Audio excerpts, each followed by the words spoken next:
up, everybody, and welcome back to Clothesline Retro, the wrestling podcast that talks about the wrestling pay-per-views of yesteryears from the point of view of two guys from Israel. I'm your host, Owen Traitman. With me, as always, is my partner in crime, Gordon, and with us is a special guest, Oliver Kopp, who is part of the AEW German announce team. That's correct. All right, how you doing, my friend? Very well.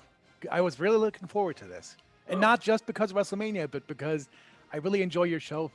Like the English ones, at least those ones I understand. And it's always been good listening to you guys. Well, I'm happy you're enjoying it. I hope others as well. Gordon, how are you, my friend? I'm fine, and I'm glad to have Oliver on board. You know, we're the kind of, shall we say, affectionate podcast. If we have only one fan, we drag him along. Come on, tag along. And just if you're listening anyhow, come on up and be a part of what we do. And this time we're focused on WrestleMania VI, 1990, and it seems like it was here a minute ago this year, and it just flew by. It happened, but just went away in such speed. I'm amazed.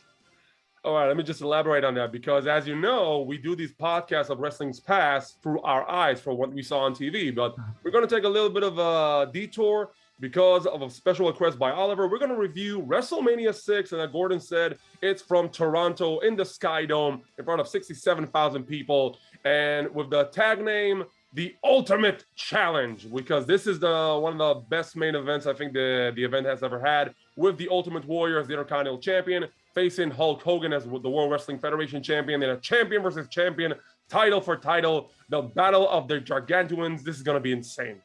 So, yeah, we didn't see this live on TV. We actually saw this, and I think, Gordon, yeah, we got the same idea. We have this tape, a video cassette. This one. Exactly. No, not that one. You have that one. I have a one with Hebrew subtitles called The History of WrestleMania. That does a little recap between 1 till 9, and then I saw this match on that recap, and then later on I just saw it on the network. Just a little side note, we're not going to review the Bad News Brown Piper match, at least I'm not, because it's not on the network anymore. So if you did watch the match, we're going to address it.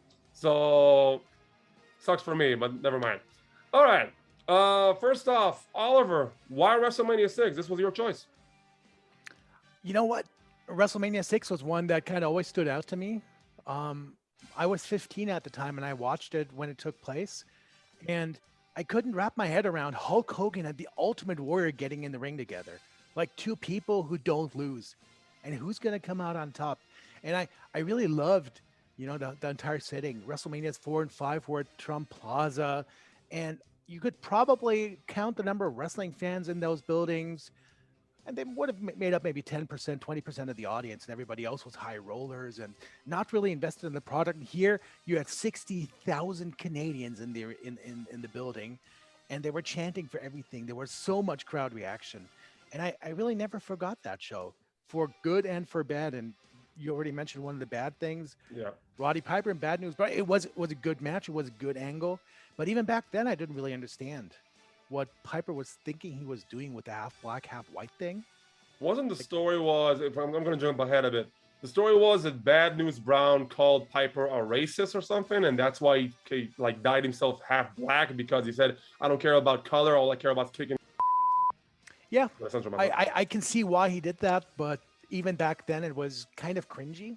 Like I got the message, you know, I understood what he was doing there, but aside from getting Bad News Brown legitimately pissed at him, I'm not sure what the point of it was. I mean, the match was good, but even in the build-up before that, Bad News Brown was coming off as the babyface a lot. Yeah. In this whole feud, because Yeah, he was like a pre-Austin. Austin, yeah, kind of. Yeah. Think about it. The renegade who speaks his mind, and the crowd seems to warm up to him, because he is the definition of cool back then. And yeah, we're going to talk about the prank that Piper received. Of course, Gordon, I left that for you. What was the prank in regards to Roddy Piper and the face paint? Well, you've mentioned the colorization of the skin on Piper's part, and someone, shall we say, Andre the Giant, and just mixed something into it, and therefore Piper had to run around with this color much more than planned. It wouldn't wash off, not at the early levels. But yeah, basically, it's not really the match you want to remember because it's like Bad News Brown has this interesting record at WrestleMania. He either wins a battle royal or gets a draw with Hacksaw or Piper. That's it. He wasn't really tailor-made for WWE because he doesn't take um like he never accepted when somebody tried to put him in storylines that didn't make any sense. Mhm. So he was always on the defensive, and he wasn't really happy in the WWF. And I think he could tell. Like he kind of never went back. He was one of the few people who said, "Okay, I'm out of here, and that's it for me."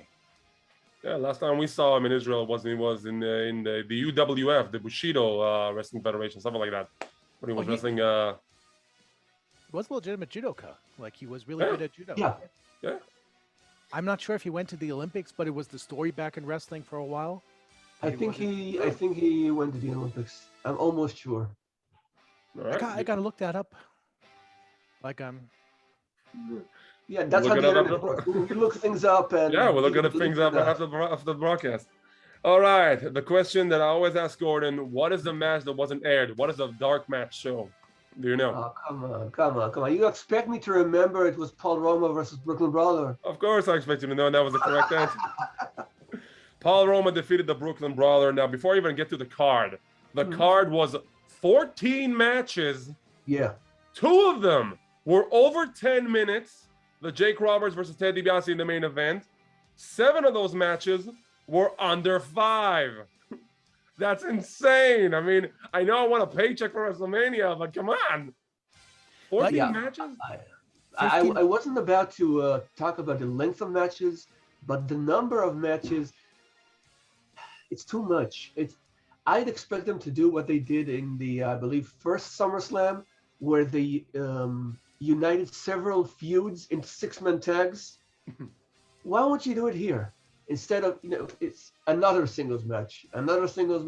Okay, when is the title match? Edge is waiting, Christian is waiting, Lance Storm is waiting, I believe, as well. So, yeah. Well, at least it wasn't a 7-hour long WrestleMania with 14 Oy. matches. Yeah. So, yeah. So a bit of a funny story about that. Yeah. Mhm. They had to shave time off of the later matches because it took so long to get everybody to the ring and back from the ring in those Yeah, because of cards. the card. All right. Exactly. They didn't really plan for that apparently, so they had to shave time off of a couple of matches. And for instance, the Hart Foundation Bolsheviks match, Yeah. that was supposed to be 5 minutes originally, and they just made turn it into squash. And I thought it was one of the best things on the show. Oh, man. It was probably the best Bolsheviks match ever. All right. You know what? Yeah. I want to say their matches at Survivor Series 87 and 88 were probably better in that big tag team match every year. You think so? Because they actually wrestled there? Because the matches were great, because there were so many teams in there. I mean, the Bolsheviks per se, not that fantastic. But Now I'm happy you don't understand Hebrew because I butchered those matches, those long-hated Yeah, tag it was team too much matches in fun. Survivor Series. I mean, come on, 20 tag teams with an almost an hour match. Oh my God, I wanted to commit suicide. I'm sorry about the dark humor, but those matches were horrible in my opinion.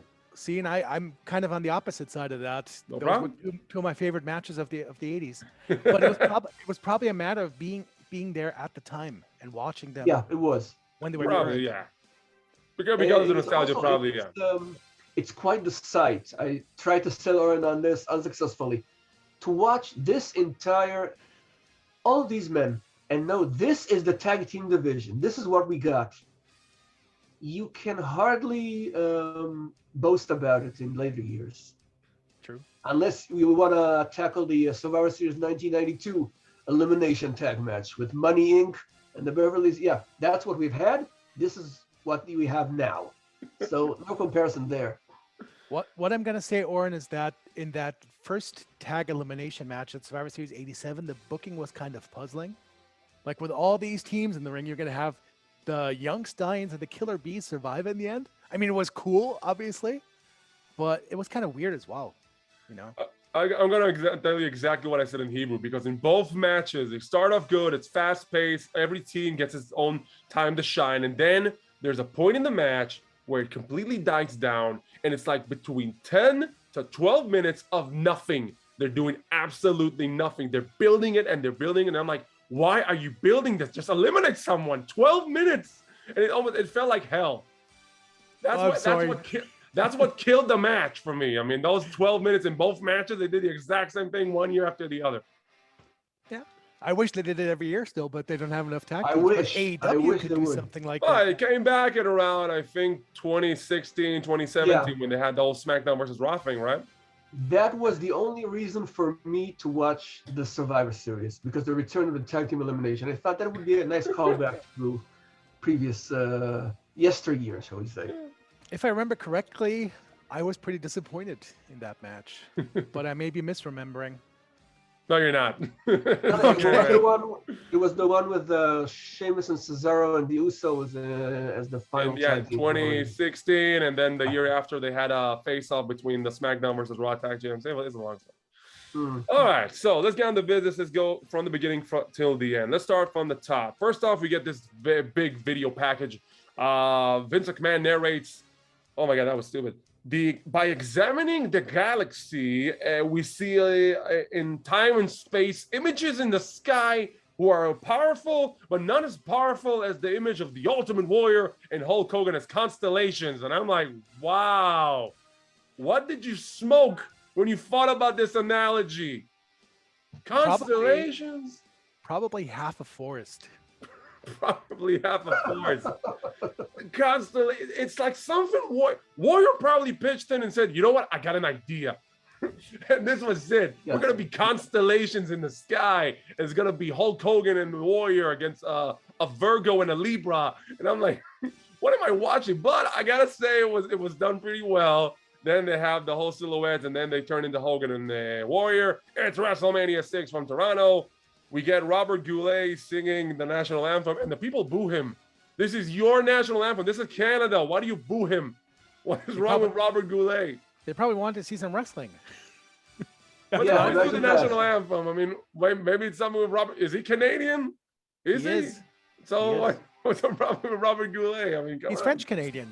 They were in Toronto. He's French Canadian. So yeah, that could be it. That could be it. All right. By the way, Oren, since you've mentioned the intro, I want to say something about it. Sure. Thing is, first of all, at the early stages of the intro, you kind of look at it and you think, what is this? Is this an intro for the Twilight Zone or the Outer Limits? What is this? Then you reach a stage where you don't understand anything Warrior says, but it sounds good because it connects with the person that he is. You can't understand half the thing he says, but still, it's not at a stage where it's that over the top that you can't hear it anymore. It's passable, shall we say. Well, that was the beauty of the whole Warrior character, and the fact that he did what he did with all his weird promos, because sometimes you couldn't even understand half the things he talked about, but he did it in such intensity and presence that you don't really care. He's like, whoa, he's intense. He's talking about a plane dive where he kills the other pilot or something. I mean, it was always something with the Warrior, and he really delivered in those promos, even though you couldn't understand a thing he said. But that's what I was about to say. You were basically lucky if you understood or didn't understand half of it.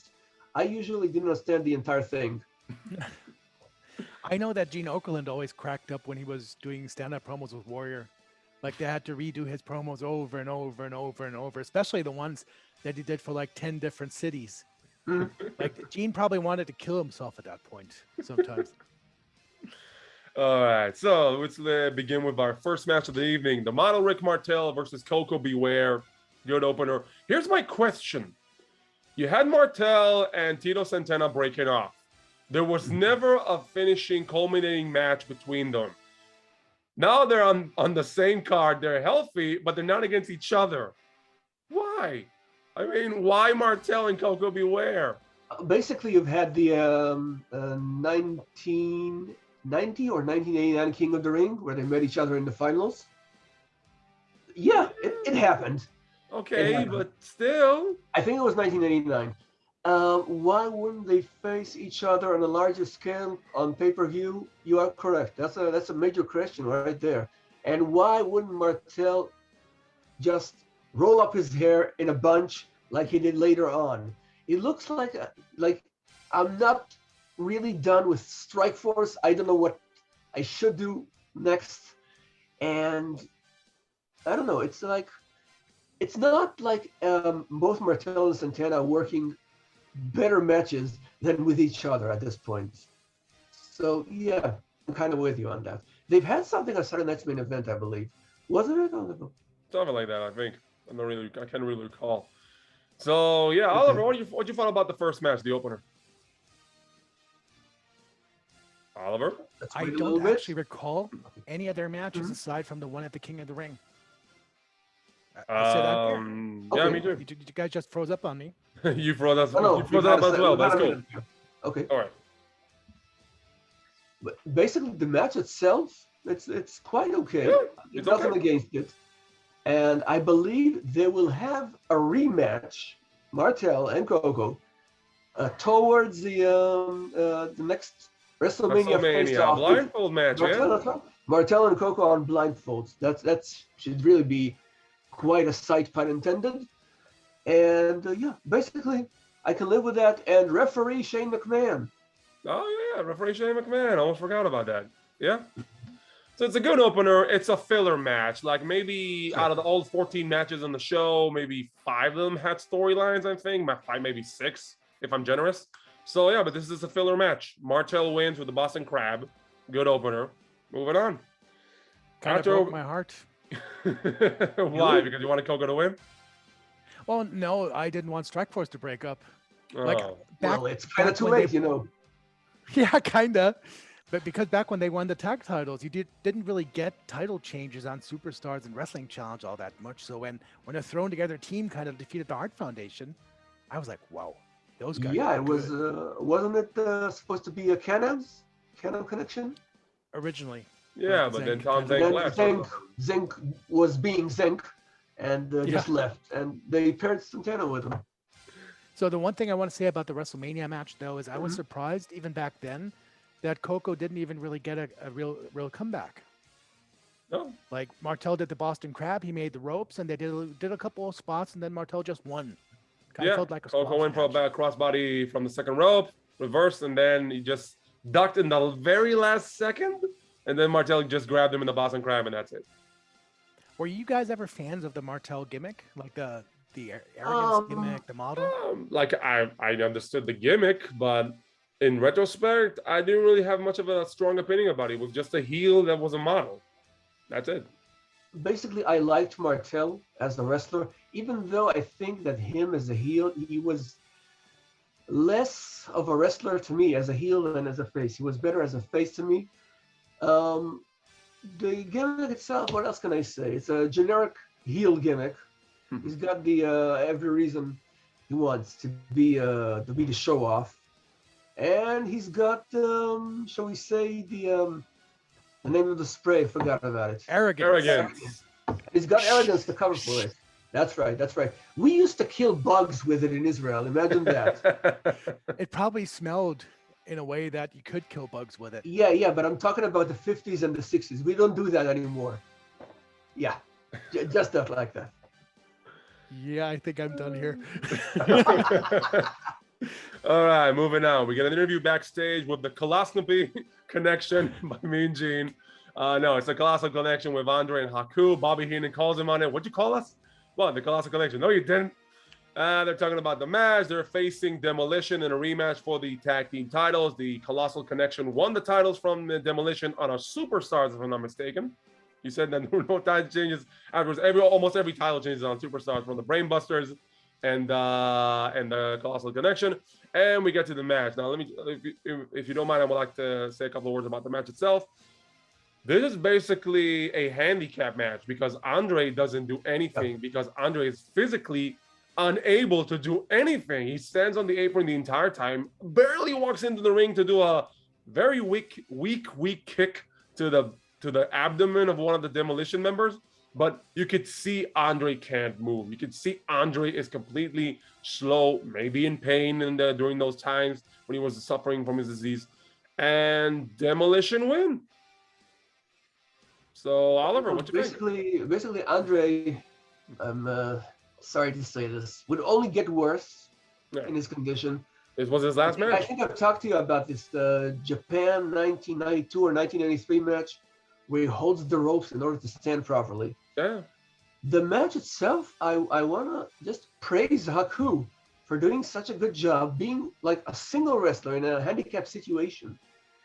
And he like hangs on. Well, I wouldn't dare say a bad thing about Haku because it We would will come never to say a bad thing about Haku. Haku is the toughest man Haku alive. is wonderful, by the way. He should have been wrestler of the year, like Wrestler of so the many years. decade. Okay, Haku And is wrestler of the amazing. decade. I don't want him to like rip the door off here. And basically, yes, I've got only good words for him. Yeah. And Owen, did you know about the breakup between the Heyman family taking place here Yeah. before watching the show? Okay. Yeah, now I knew. I actually saw that with the breakup through one of the YouTube videos about after what happened afterwards. When Bobby Heenan berates Andre for the loss, you just stood on the apron, he did nothing, and then he actually says, and I had to replay this a couple of times. Hey Andre, I am the effing boss. He said it twice, and I'm like, did he just say that and they didn't even censor it on the network? He actually said it. I'm the effing boss. Slapped him in the face. Andre goes face, hits Bobby Heenan. They try to run over on the cart. He takes him out of the cart, goes on the cart by himself because this is Andre's cart. That was awesome. And that was actually the last appearance of Andre as a wrestler. Andre paintbrushes Heenan like there's no tomorrow, and it looked vicious, even though I believe Heenan said he didn't feel a thing. Yeah, because Andre is a gentle giant. Well, the second basically stopped him 3 times. The second one, the second one was like air. He missed by a mile. Like the second one completely swoosh. I honestly got to say, I loved this match back in the day, and I still love it today because, in my opinion, the fans made that match because they were hot for it the entire. Yeah. Oh, you bet. And when Haku kicked Andre, and Andre fell back into the ropes, my God, everybody was on their feet yelling. They erupted. It was just perfect. And like in hindsight, I mean, Andre was supposed to come back after a break and do a face run for WWF, but that really never happened. So in hindsight, it was really nice that he got to turn face in his last match in WWF and got the big send off, and then went to Japan and did the match with Giant Baba against Demolition a couple of days later, which was also not a bad match at all. Like Demolition worked their asses off to make them look good. Oliver, have you heard this story about Andre supposedly like getting a Lifetime Achievement Award by winning the Rumble of 1991? Wait, what? What?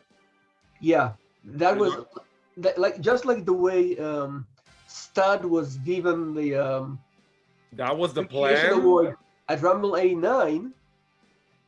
I believe Andre was supposed to get the appreciation by winning the 1991 Rumble. Wow. Well, I know he was supposed to be a participant. Yeah, I know. I actually saw the vignette for that. Yeah, they were saying Andre was going to participate, but I never heard about that. You can kind of make a case that it would have been close to impossible to eliminate him. Like with the Iron Sheik at WrestleMania 17, he just had to win that battle royal because he was going over the top rope. But yeah, Andre was really like, I never met the guy, but you could tell he was in pain the last several years. Even back as far back as WrestleMania 2, he had back trouble, and it only got worse from there. So I really felt for Andre because he really couldn't do anything but drink and drink and drink all day, and it kind of turned his mood sour as well. But Haku was the perfect guy to work to team with him. Yeah, that's amazing. The thing is, Andre, I believe in WWF, aside from this tag match with Baba, all he did was being a corner man for the Bushwhackers, the Rockers, I believe. Yeah. Davey Boy Smith once. He also had Boss Man in WrestleMania 7. That's right. No, he wasn't a corner man then. He just said he just came in to help him. Yeah, but that's all he did. That's all he was able to do. And being at the Clash of the Champions 20, and I believe Vince didn't like that at all. Well, he was also in the what was it? The You know, the one with Herb Adams, the small time promotion. They booked Andre, but then he canceled on the last second. The UWF. UWF, maybe. I Yeah. know about the UWF, but I didn't heard it. This one.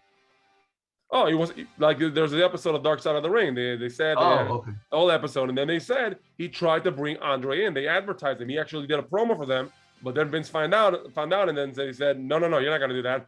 Here, have some money. Well, you're not too surprised that I don't know about it. Like you're watching Dark Side of the Ring, and I'm still here watching the original Avengers. So Wait, the original Avengers, the 1970s series. Yeah, that's the 1960 60s. 60s series, you know, with Diana Rigg and Wow.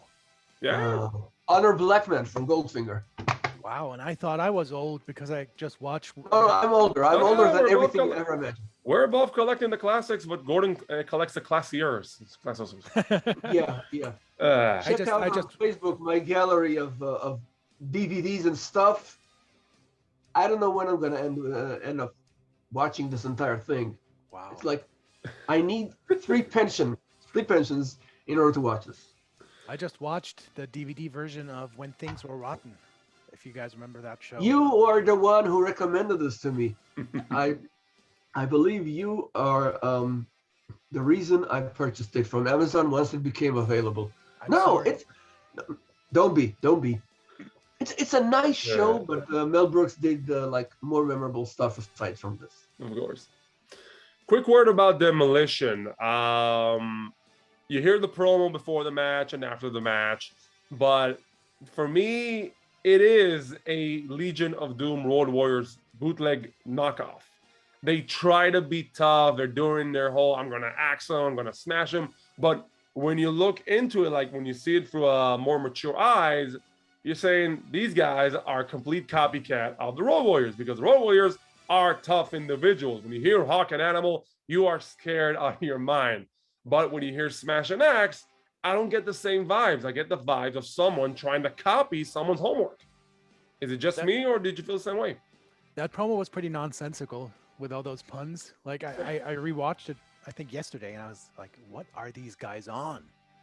I think if you want to contrast Demolition and the Road Warriors, I always felt that the Road Warriors were probably the bigger stars and did the better promos, but Demolition was better in the ring. Like as far as having memorable matches, Yeah. I guess you could make an argument. I mean, I always thought that Demolition was more of an S&M kind of thing with masks and the studs and everything. I think that was PG, I remind you, PG.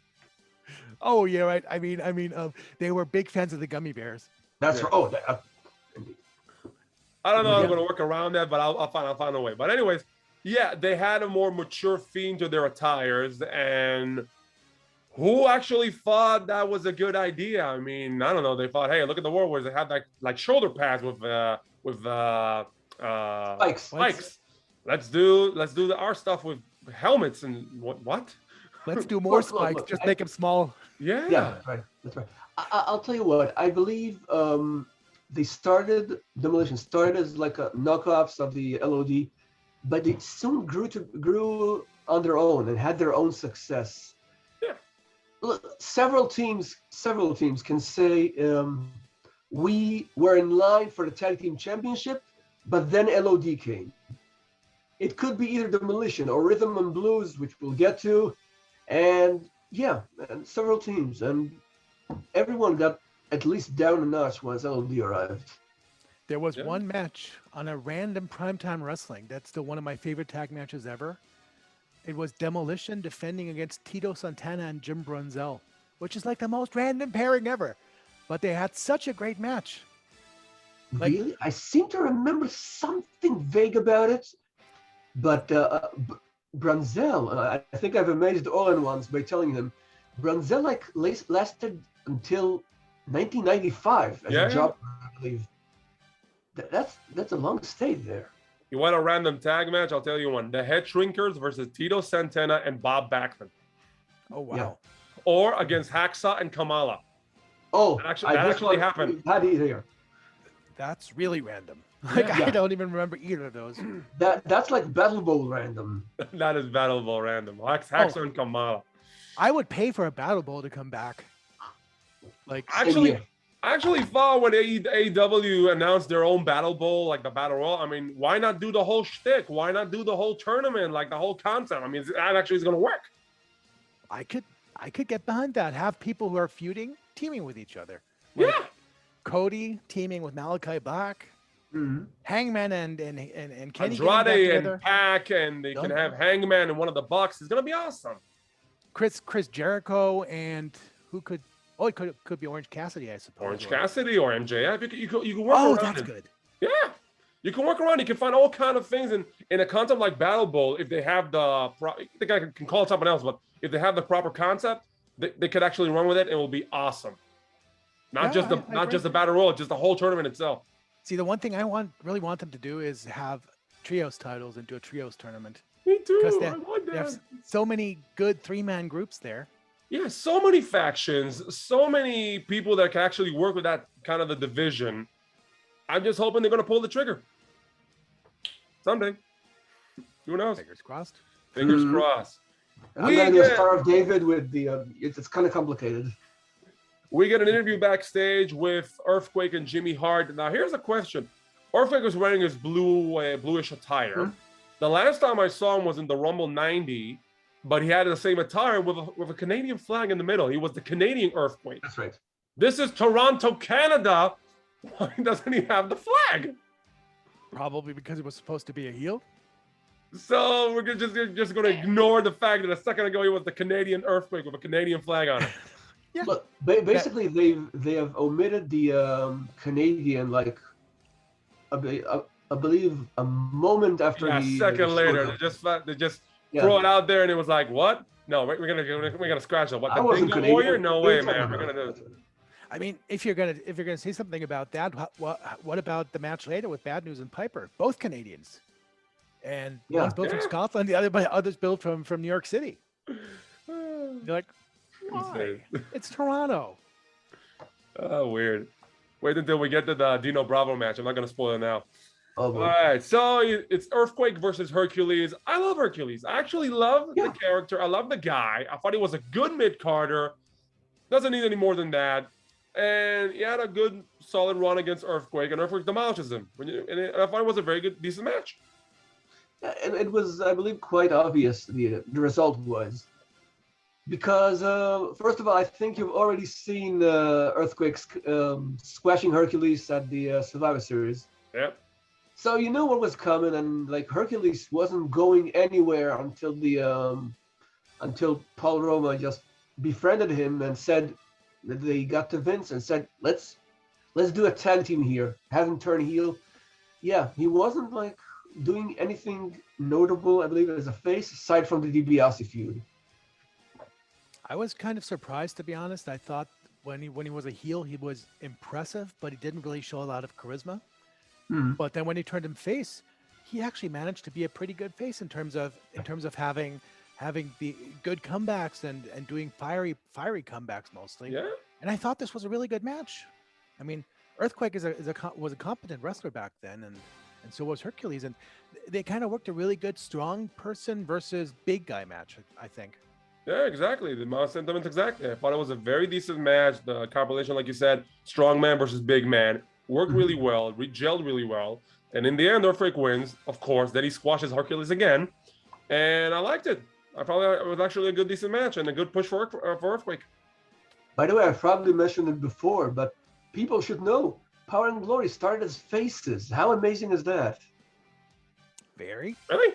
Oh, yeah. They did a heel turn in the Battle Royal or something. Yeah. That's later on. But they paired as a tag team. They had, squash matches. But Power and Glory faces, that's like unimaginable. We get an interview backstage with a reporter named Rona Barrett. I don't really know her, but okay. Gossip woman. Gossip woman. And she interviews Liz and asking her, where did you go? And she's like, I'm more of a consultant backstage.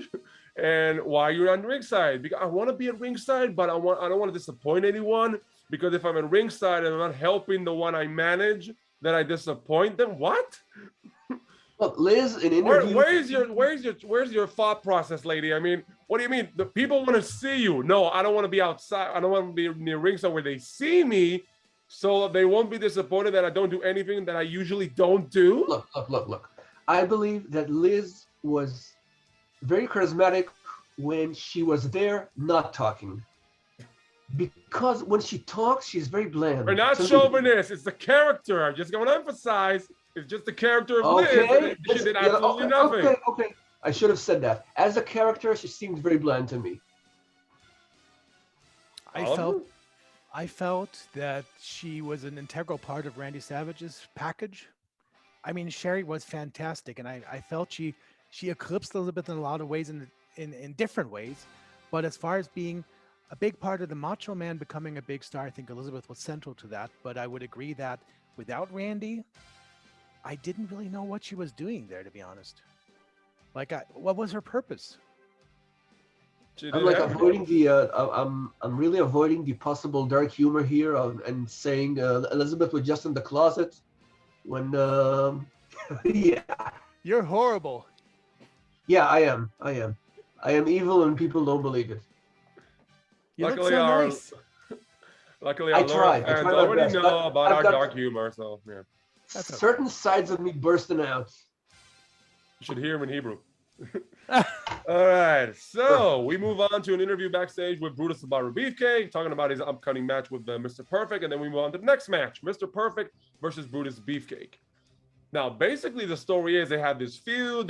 Brutus had a match with the Genius, who was Perfect's manager at the time, at the Royal Rumble, double disqualification, if I'm not mistaken, and then it leads to this match. Now, the story is Perfect, up until that point, even though he lost 2 weeks before this, he was undefeated. He never lost a match on TV up until 2 weeks ago, but we're not going to acknowledge that. Mm-hmm. So he's facing Brutus the Barber Beefcake, a man who has fan support, a man who is Hulk Hogan's best friend.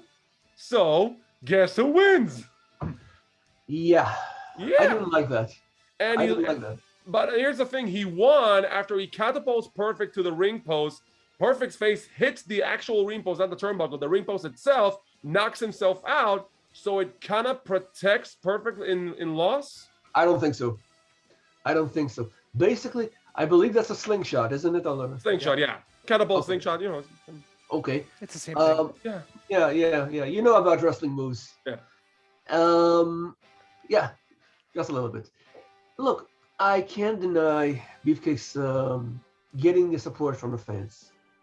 But I can't stand him I can't even call him a wrestler. Just a good buddy of. That's it. I thought he was decent. Like he wasn't like amazing, but he was a decent wrestler. He had a good gimmick. People got behind him, but I wish he was decent. But to let him get the win over Perfect, that is just way big for that point in time. Well, it was kind of long-term booking then, because Perfect was scheduled to win the title tournament for the Intercontinental title. Yeah. Brutus was supposed to be his first challenger. Mm-hmm. So they kind of felt they set that up perfectly by having Mr. Perfect lose to Brutus. Perfectly. Exactly. That's right. I kind of see why they did that, but at the time, like in hindsight, you can see why it made sense, but at the time, it was a head scratcher. Like if you would do the same booking today without the parasailing accident that took away the moment from Brutus Beefcake, you would have had Perfect beat Brutus in this match, win the tournament to win the Intercontinental Championship, and then Brutus beats him at SummerSlam. That actually makes sense, because in that way, Brutus beats him in WrestleMania, Perfect wins the title, Brutus beats him again. Yeah, kind of buries Perfect. By the way, that's a very strange tournament, I should mention, because like it's double DQ here, double count out here. I don't know. Someone was like lazy thinking or what. We have only 5 months until SummerSlam. We have to wrap things up. Do a DQ here, count out there. Let's finish this tournament off. Come on, we need a champion. Just postpone SummerSlam. The only thing I really remember about that tournament in detail was Tito Santana beating Akeem with a flying forearm that took him outside. So he got counted out. And I remember being really happy because I thought Tito's life was in danger back then. You know? That was the beauty of professional wrestling back then. You gotta be clear that was at a time when I watched wrestling to watch wrestling. Like I didn't really do any I wasn't really interested in behind the scenes stuff. I could just enjoy it as a product, and I was scared for Tito. Like I wanted him to win so badly. So when he did, even though it was a count out and essentially a screw job finish, I was like, yeah, this is great. Let's keep on going. I think the word you're looking for is a fan. You watched it as a fan. Exactly. And You could even say a mark. I'm going that way. which is literal because my middle name is Mark. So, with a C, however, not with a K. Oh, Still, Mark is a mark. by the way, that means Tito has singles victories over both Twin Towers. When did he beat the Boss Man? He's got a pinfall victory over Bossman on Survivor Series Showdown 1989. Huh. Dude, And that was a surprise for me to read. That man is an archive of professional wrestling history, man. Don't start. The backlash I received. Let's start. You prove this every time we talk. Then we get to the Bad News Brown match. We already talked about that. Moving on, we get Steve Allen and the Bolsheviks in the bathroom. That thing was funny. That was a funny bit. Steve Allen tries to play the Russian national anthem. He plays our tunes. They get mad, and then they flush the toilet. We move on to the match. Actually, I actually like that bit. Yeah, That it was fun. I should say, in comparison to today's humor, give me this kind of humor all the time. Toilet humor? Literal toilet humor. No. It's you know what I'm getting at. And Steve Allen was as funny as he was at Batman and being Alan Stevens. I hope they burned that piano if they went to the showers in the bathroom. No, they gave it to the maestro. It was probably Robert Goulet's piano. Could be. They ripped him. Had Andre take a big dump in it. All right, so we get the Bolsheviks versus the Hart Foundation. Like you said, they cut time off this matchup. So we get the entrances to the ring. We get the Bolsheviks get to play the national Russian anthem. They sing it for about a minute. Jim Anvil gets upset. They attack him 19 seconds into the match. Heart attack finisher. They win. This is Toronto, Canada. And the Hart Foundation only get 19 seconds in a match. And you could argue if it were anywhere but Toronto or but Canada, this could have been a double turn of sorts. The Hart Foundation, I mean, not really, but what they were doing was attacking their opponents from behind as they were singing. Like, That's right. That was so heelish. Yeah. Look, this when Hacksaw world, this is Canada. WrestleMania 3, yes.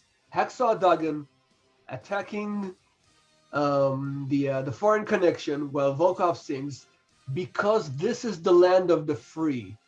Okay. Oh man. Define irony. We get the announcement that WrestleMania 7 will emanate from the Los Angeles Coliseum in front of 100,000 fans. Not really, but it was good. It was a good aspirations by Vince McMahon to try to book the Los Angeles Coliseum and reach 100,000 fans. Because when you think about it, with the amount of success of WrestleMania and reaching 60,000 people in Toronto, he could have done it, but poor ticket sales, not a strong opponent for Hogan, other stuff. Bombing threats, of course, bomb threats. That's the reason they changed the venue, bomb threats. Okay. So yeah. I have a question for you, for both of you. Who is the one WWE wrestler who actually competed at the LA Memorial Coliseum?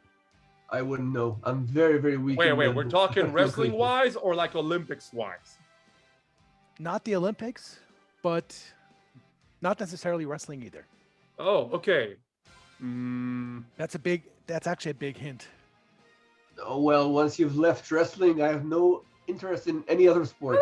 Come on. Think about a dual wrestler, other occupation. I wouldn't reach it. Brock Lesnar. Oh. He fought his first MMA fight at the LA Memorial Coliseum. See why I wouldn't know that. There. Oh, cool. His debut.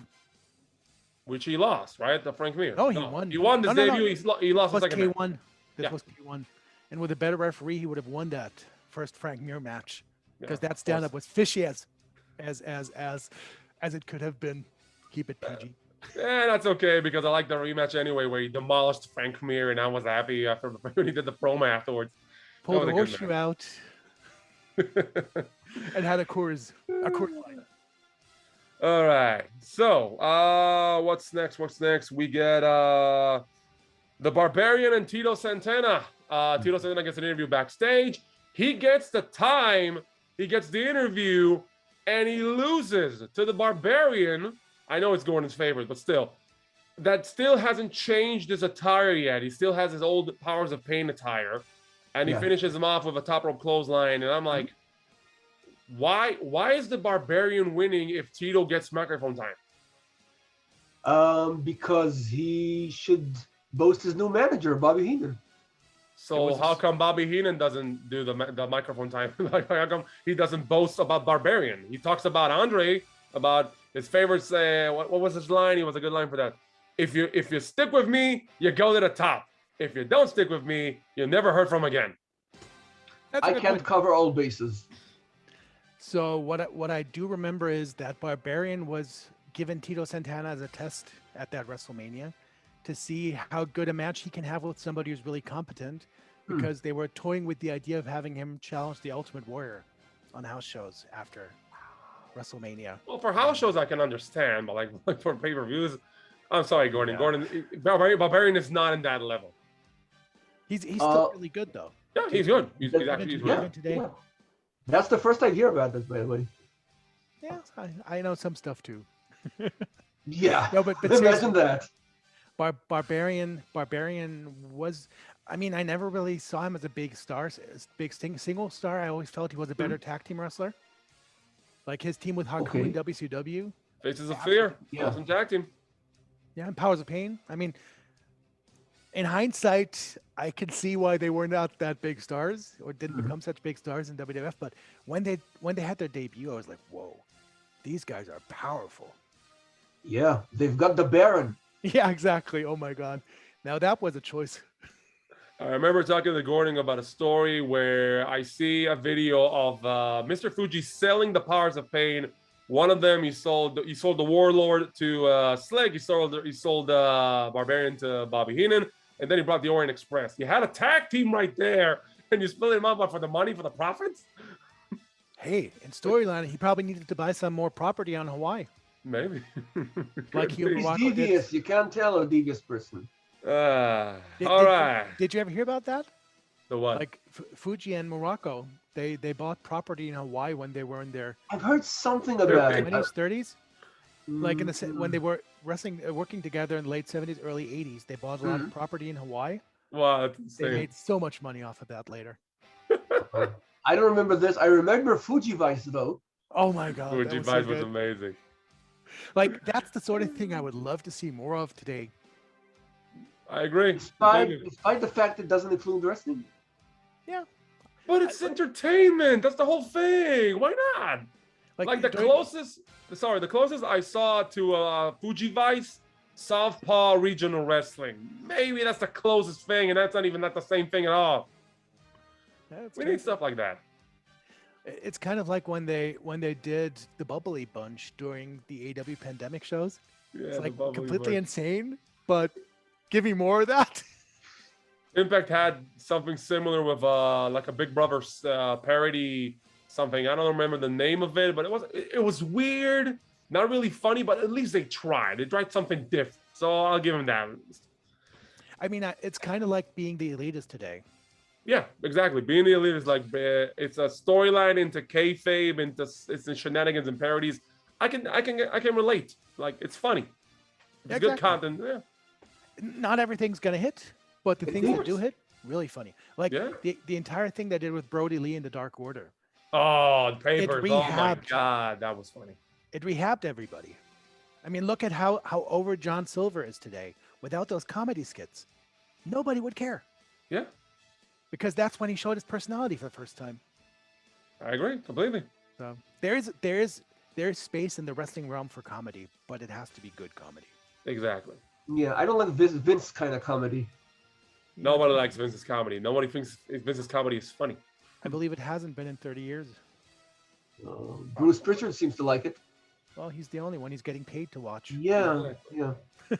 No, but seriously, I think there's such a big disconnect between what WWE thinks is supposed to be done and what people actually want to watch these days. And I'm not saying that because I love AEW. It's just I want to watch WWE, but every time I try, I last maybe an hour and then I'm like, no. Why? Why am I watching this? Do you believe Vince is surprised by the fact that the fans resent this kind of humor or booking? I don't I'm think he not sure. cares because the bottom line, the guy's a billionaire. He has millions of dollars of deals Okay. with TV networks. So money talks. It doesn't matter. I mean, I don't think he really cares how the product looks right now because the bottom line is he makes money. The networks are happy, even though the ratings are down. So he says, okay, whatever. well, television ratings are down in general, so Yeah, of course. But I'm Wrestling- talking about like in the longer picture. I mean, Sure. when you look at the state of AEW right now, they're doing very good. They're not in the like when you look at the percentage, 2 million viewers not yet, but still in the demographic of 18 to 49, they're like mostly sometimes even above Raw or SmackDown. So it depends on how you look at it. I want to say that Vince, on the one hand, obviously WWE is in great shape financially. It's going to be in great shape for many years to come, Yeah. just because of the broadcast deals, because it is still the most well-known wrestling promotion in the world.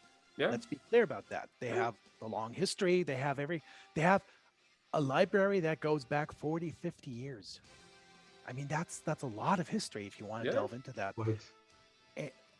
I'm just not sure whether Vince even understands who his target audience is these days. And it might be, and I'm gonna admit that as I get older, I have a lot of trouble understanding what's funny today, what's good today. Like I didn't get Orange Cassidy, for instance. same here. I I thought he still was don't, but I understand some people do, and they like his character. So I give it a shot. like He's I'm not very. gonna Oh, sorry, you were saying. I'm not gonna be as grumpy about it as JR is, but I thought that he was gonna actively damage the product, but I was wrong. Like Exactly. within what he's doing, I think he's doing great. Not my cup of tea still, but there's an Mhm. audience for it. I completely agree. I mean, I don't get the Orange Cassidy character. I understand what he's trying to do. He's like a savant, but he's very, very, very lazy. But the thing is, who am I to judge if the people like him? They like He- him. He is good in the ring, so yeah, sure. Oh, yeah. And here's the thing that I really appreciated is when Chris Deadlander wrestled Britt Baker at the last pay-per-view, and Orange all of a sudden fired up and yelled at her to get back in the ring. That was so great because built upon what had happened the 2 years before, where he never does anything that really gets excited about, but he cares, so you care. You know, That is beautiful character development because he does nothing for about a year and a half, and then when he pulls that off, it pops the crowd. It means like, whoa, he's excited about something. That means we should get excited. Let's go, Chris Taylor. That was amazing. An amazing spot. the only thing that would have made it perfect is if Chris had actually won the title then. Yeah, Because, but like- when you look at Britt Baker's reign as champion, she didn't need to lose in that specific. Oh no! Totally agree. Totally agree. Yeah. I'm just saying from the impact that Orange firing her up had, she should have actually won the match. Yeah, Like just looking at it in a vacuum, not. of course. Yeah, I totally agree that Britt shouldn't be losing the title anytime soon, unless it's a Thunder Rosa. But I guess we're getting ahead of ourselves there. But I just like on a pay-per-view that had so many great moments, that one sticks out to me, and it's by somebody that I really didn't appreciate 2 years ago. So that's why I'm saying it's even for me. It's hard, and I'm only 47. I'm not in my 70s. I'm right now as old as Vince was back when the new generation happened, and I feel out of touch sometimes. So how is it going to be for him? And he surrounds himself with people like Johnny Ace, John Lawrence, with Bruce Pritchard. John Laurinaitis, Bruce Pritchard, and Kevin Dunn. I mean, if he doesn't get some new blood in there, exactly. And the other thing is he has two children. One would love to be Vince's successor, but doesn't have the aptitude for it. And the other has the aptitude, but he wants no part of it. So if you're Vince, what are you doing? Like, what's your plan for the next 10 years? You're not going to be around forever. That is the question on everybody's mind, the $1 million question. We'll have to discuss that on a different time. I would actually love to actually elaborate on that on a different podcast if you don't mind. Hopefully, we'll get a chance to talk about it again. Sure. Well, let's get back to WrestleMania. We get the next matchup, a mixed tag match. It's Dusty Rhodes and Sapphire against Macho King Randy Savage and Sensational Sherry. The feud actually started around Royal Rumble time when Sapphire was on the Brother Love show. He insults her, Sherry insults her, and they start scuffling, and that leads to the tag team match that we have tonight. Then, before the match, Dusty Rhodes on an interview says, I have a special surprise, a crown jewel, I believe, something like that, something in that line. And then when they arrive to their match, he announces the crown jewel, and it's Liz. Liz will be in their corner for this matchup, for this nonsensical, almost less than 5 minutes match, if I'm not mistaken, where Dusty and Sapphire wins when Sapphire pins Sensational Sherry. Okay. I feel sorry for Sherry Why? because she got pinned by Sapphire. She's a non-wrestler, and still it's a mixed tag match, but the rules are kind of not on the level. Yeah, because Sherry was beating on Dusty and Macho was almost hitting Sapphire. Like, they're not it's not like men versus men and women versus women. It's like all around. So Just make it a standard tag match. It'll be more logical. yeah. See, I hated this match.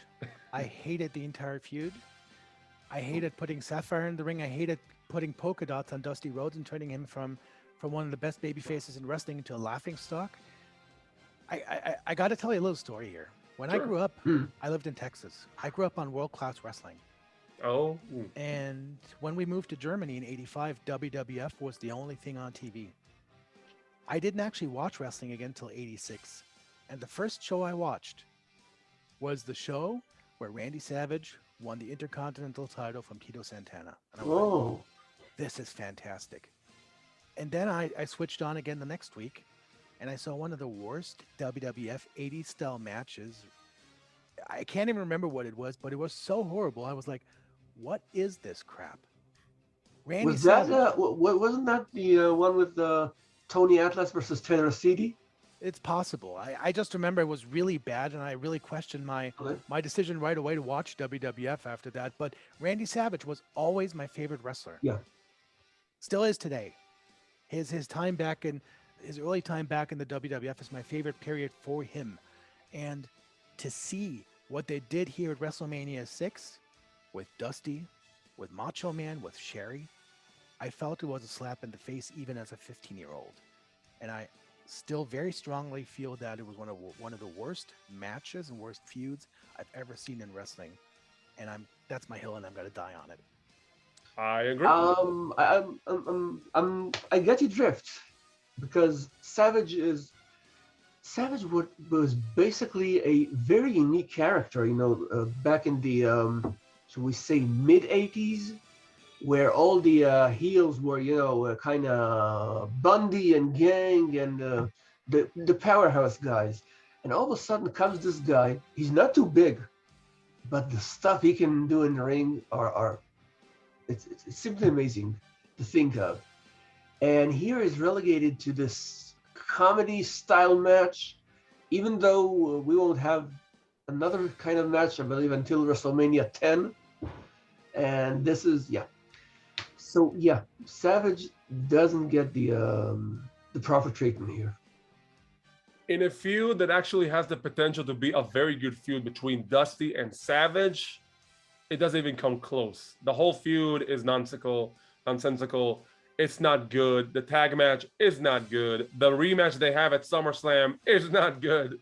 And what a waste. And I mean, when you're saying you grew up in Texas and then you saw Dusty on television with polka dots, you thought maybe the screen went bad or something because you saw polka dots on the screen? No, but I understand the polka dots, but I think Dusty was like, I don't care. I'm just going to be Dusty. Fine, polka dots, whatever. Like, he still was Dusty in the ring. He still did the same wrestling moves, limited because it's WWF style. But still, I didn't feel like it's belittled him. Vince tried to belittle him with the polka dots, but I don't think really Dusty cared. He just came in to entertain and do his job. That's true. He was the ultimate. He tried to make it work. And he did. People loved him. So Which is different from Terry Taylor, who saw the Red Rooster gimmick and was like, when Terry Taylor was the Red Rooster, he was like, nope, I'm not doing this. that's But okay, he did it because anyway. for Taylor's defense, nobody wanted to be the Red Rooster. You know, there was this talking about him maybe be taking the Mr. Perfect gimmick, if I understood. Like, there was a whole Taylor for that. So that didn't happen. He got the Rooster instead. And Dusty, I mean, obviously Vince tried to humiliate him by giving him the polka dots. He tried to make the best of it. I think if Dusty Rhodes and Randy Savage had a straight match, even in the confines of his gimmick, it would have been good.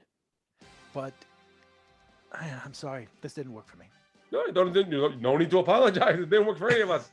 So yeah, this match was horrible. Then we get an interview backstage with Savage and Sherry, and this was funny as hell because Savage is talking. Sherry is screaming in the background. Goes back and forth. I was laughing my butt off. That was so hilarious. Sherry was phenomenal. She stole the show on that interview alone. Savage is trying to do his own promo, talking about the match. This is over, and Sherry's in the background, just goes. Rah, rah, rah. That was awesome. I laughed so hard. She was so. You know, that reminds me. I don't think I've ever seen a sane Sherry interview. Now why? She had one back in somewhere. I think Survivor Series area, like 80ish, like times. She was always very over the top when given the proper gimmick, and even as a background character, she knew how to deliver, and as you said, how to steal the show. Yeah. She was one of the sweetest people in wrestling, like an absolute doll to be around. So nice, so friendly, so funny, but she could turn it on with the flip of a switch. Like she defined scary Sherry. She defined sensational Sherry. You could let her do anything and she would excel at it. So she was probably one of the best female characters I can remember in wrestling ever. Very colorful, very decent in the ring. Yeah. And she, by the way, this is a true story. She was the first person in professional wrestling to use double-sided tape to make sure she didn't pop out of her top. Right. Okay, had no idea. Wow. Random, just one of the things you learn when. Okay. That's what we love to hear, random things and facts and stuff. Yeah, we're as random as you get. Pretty much. But what I wanted to say is, you guys probably saw her Hall of Fame acceptance speech, right? Yeah, a long time ago, yeah. So that was more like the real Sherry, like really sweet, really southern, just nice, just a nice person. And what she did in this match for Sapphire to try and put her over as strongly as possible, I thought that was the ultimate level of professionalism. So I was happy to see her get a really funny interview afterwards. You see, it all works out because Sherry was a professional and she is deeply missed. Now, between the tag team match we talked about and the next match, which is another tag team match between the Orient Express and the Rockers, we get not one, not two, not three, not four, but 5 interview segments that last forever. 5? What is this, intermission? Yeah, it was. They used to do intermissions back until the mid-90s. I remember like the first time I actually encountered this was when we did Survivor Series 91, and they had this whole segment inside, and I'm like, what the hell's going on? Why are they babbling about? Where's the matches? 14 matches, people. We don't need to be here this long. But yeah, this was what we had. We had an interview with, like I said, Savage and Sapphire. We had the Hayden about the Andre thing. We had Rona Barrett talking about Jesse Ventura and a secret he hides, which has no ending, by the way. We don't get the ending for that. Nowhere. We get an interview with the tag team champions. We get an interview with Hogan and the Warrior. That's 6 interviews. That's crazy. It is. 15 minutes exactly on the dot. 15 minutes of interviews. Are you insane? Yes. Oh my God. 100% yes. And then we move on to the next match. Like I said, Orient Express versus the Rockers. Good tag match because it's the Rockers and the Orient Express. The ending came when the Rockers tried to do a double move off the top rope. Fuji tries to hit Jannetty. He walks to the outside and gets hit in the face with the powder, the white powder in the face by one of the Orient Express. And that was funny because he can't see a thing. He can't get lined back into the ring. And then he just falls off the guardrail into the crowd. He gets counted out. I thought he was drunk. But no, he actually, yeah, that was the whole story. So Orient Express wins by a count out. What a disappointing outcome. Too many countouts on that show. Yeah. Yeah. Was Piper had a double count out. This match had a count out. Another one is about to come with a count out. I think but DiBiase still. and Jake was a count out as well. Yeah, it was. This tag team match could have been so better. It is such a waste to have a count out finish on this one because we're talking 4 very capable workers and, well, Jannetty when he's able to do so. And, you know, I always, just reminded of it right now, always loved Tanaka's spinning elbow. That is a good elbow, yeah. I mean, I think they had a match at the Royal Rumble the next year. Yeah, the next year, but it was with, it was the second Tanaka incarnation. and Kato. Yeah. By the way, Exactly. Akio Sato is such a great guy as well. Really? He was so, like, when he retired, I felt that the Orient Express actually never really got a good shake in the time that they had as the original ones. Mm-hmm. You know, they promised him that if he were to sign with the WWF, that they'd use him to book Japanese talent. That never really materialized. They promised him that he would get a major push. That kind of never materialized. So I felt bad for him. He was a really competent wrestler. Not flashy, but really good basics. Bit like Masa Saito as well. Back in the Yeah, day. I was telling Oren not too long ago. I've seen some squash matches. He does the sit-down powerbomb, and which wasn't even used back then. And like after the Orient Express and their what was it? They had a 6-man tag once with all 3 members. I think it was SummerSlam Spectacular '91. But aside from that, all he did was the Shinja thing, and that's about it. So yeah, I had a lot bigger expectations of this match. It didn't really deliver. And it wasn't because they weren't given time. I mean, they did get almost 8 minutes, which Yeah. was a lot on this show. Yeah, but that's But a it had- bad finish. Flat finish. Didn't lead to anything until the next year, really. Wasted opportunity. No, it is what it is. I so much agree. We get another interview. Amazing. Steve Allen interviews the Honky Tonk Man and Greg the Hammer Valentine about their concert tonight. He throws in the fact that he never realized Pee Wee Herman is straight. Wow, really? Okay. We're going there? Like, okay. Then we get, okay, this is the match I want to talk about. Dino Bravo with Jimmy Hart and Earthquake against Hacksaw Jim Duggan. Now, the funny thing about this match, because this is Toronto, Canada, Hacksaw is on the little cart. No music, no theme song. He walks, he just strolls in the ring on the cart, no music, and with the American flag. And he's supposed to be the good guy here. People are booing. People are booing Hacksaw. He starts saying USA. Nobody talks. Nobody says a word. You can hear a needle pin falls on the ground in that scenario. And then they lock up, and then the crowd gets into it when Hacksaw like cheers them out with the whole clapping thing. The ending came when Hacksaw has a scuffle with Earthquake on the apron. Mhm. Of course, they're touching. No disqualification. The referee doesn't do anything. Then the referee turns to Earthquake. Hacksaw grabs the 2x4, nails Dino on the head, pins and wins. Crowd cheers. The American cheated the Canadian from winning. But the Canadian tried to cheat first. He But kept this them is from cheating. Canada. Yeah. This is Toronto, Canada. This is a bizarre world. You're supposed to cheer the Canadians. Now, I would have to bring up Google Maps, but I think that Glens Falls, New York might be closer to Toronto than Toronto is to Montreal, Oh, where Dino Bravo's from. That's I would have to look that up. I'm not 100% sure. All right. Who's my phone a friend here? Let's call Lance Storm. You should know. So yeah, so Hacksaw. I want to say this. This Yeah. is a completely forgettable match, Of course. which I would be surprised to hear about. But there's one good thing in it. At a certain moment, there's the commentary, and Monsoon in a way, tries to protect the face by using heel techniques. Aaron, you know what I'm talking about? Yeah, I kind of familiar. I Okay. remember like vaguely, Okay. but yeah. Oliver, you remember this one?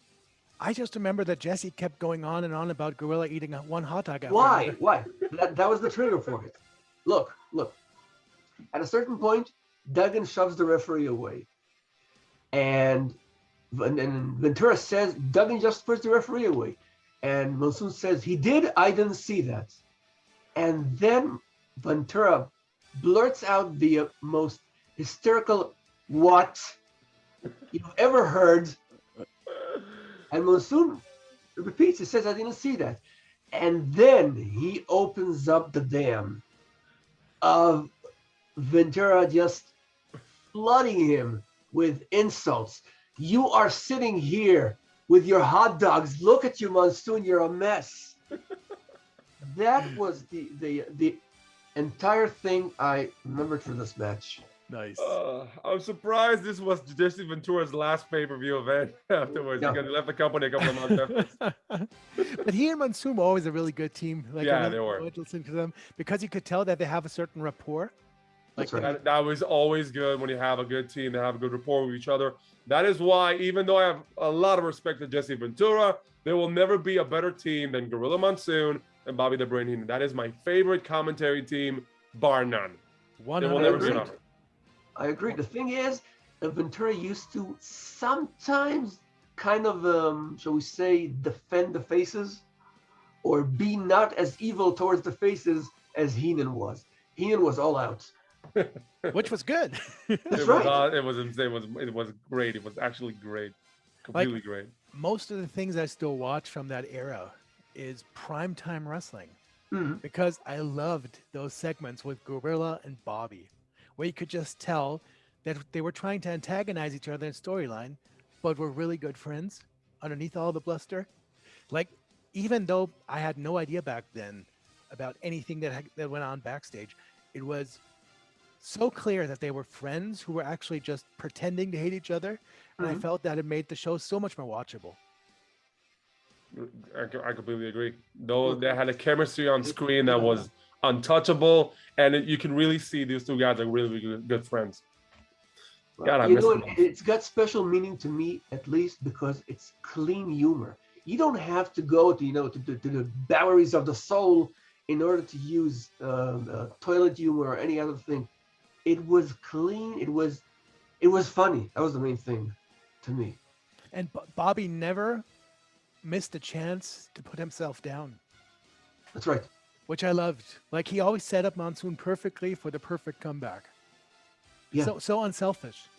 Yeah, yeah. And the thing is, in his last run, his departure, he's thrown out. The contents of his bag are displayed, and the close-up on him sees he's got tears in his eyes. He can't overcome it. That was on Raw, right? That's Yeah, right. yeah. Well, he got thrown Monsoon out. tossed him out. Boom. Yeah. Yeah. Monsoon tossed him out. And the best part is they were not micromanaged like the announcers are today. Amazing how they're micromanaged. Listen, I couldn't put up with having somebody in my ear all the time yelling at me for the most mundane things.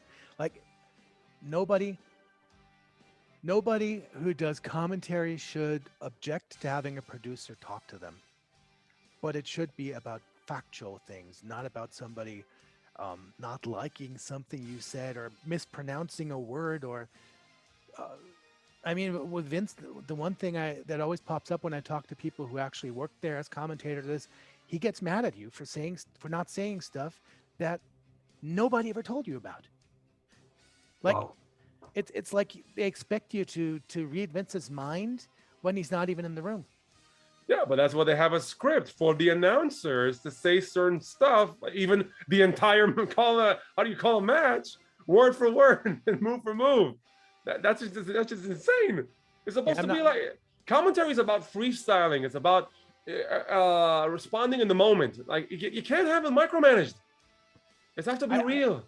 I don't know to what extent that they are being told what to say. I can't really tell because I'm closest to the German commentators and they do a really, really good job. Like, I don't think Vince shouts at them in German, so I don't, no, I don't that's understand. true. That's true, but there's still some quality control, obviously, with WWE, and there are things that all the commentators worldwide are get told what to say and not to say. But again, I couldn't have a producer in my ear all the time, especially somebody as cranky as Vince. I know what you're talking about because we have our colleague Neil Kaplan. He works on the Israeli Channel 5, and we asked him how come there's not an Israeli broadcast team, and he said that one of the demands from WWE that it will be micromanaged, and that's why that's why that hasn't worked out yet, because they want to micromanage the whole thing, and it's a little bit complicated. How do you micromanage like the Hebrew language when it comes to terms that they want us to say? You know, it would be maybe sound a little bit weird. Yeah, of course. I'll be honest. Everything I've done so far, all the promotions I've announced, we've never had that problem. Like we've always had WCW, for instance. They told us here, these are the tapes. Do whatever you want with them. So a lot of the times, when Nitro was really bad, we kind of invented feuds between the commentators to distract people from the stupid stuff, or even removed entire segments because they were nonsensical.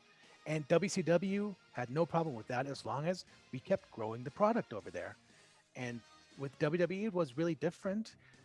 I never did WWE commentary, but I was very involved with the production end of things, as far as getting WWE on different stations. And one of the things that they insisted on is to air every single tape as they gave it to you. And some things you just couldn't air. Like, it didn't make sense in the context of the local culture, market, or language. Mm-hmm. And yet they insisted on it. I'll take a wild guess. Boogeyman matches. No, it was way before that. We're talking about mid '90s here. Mm.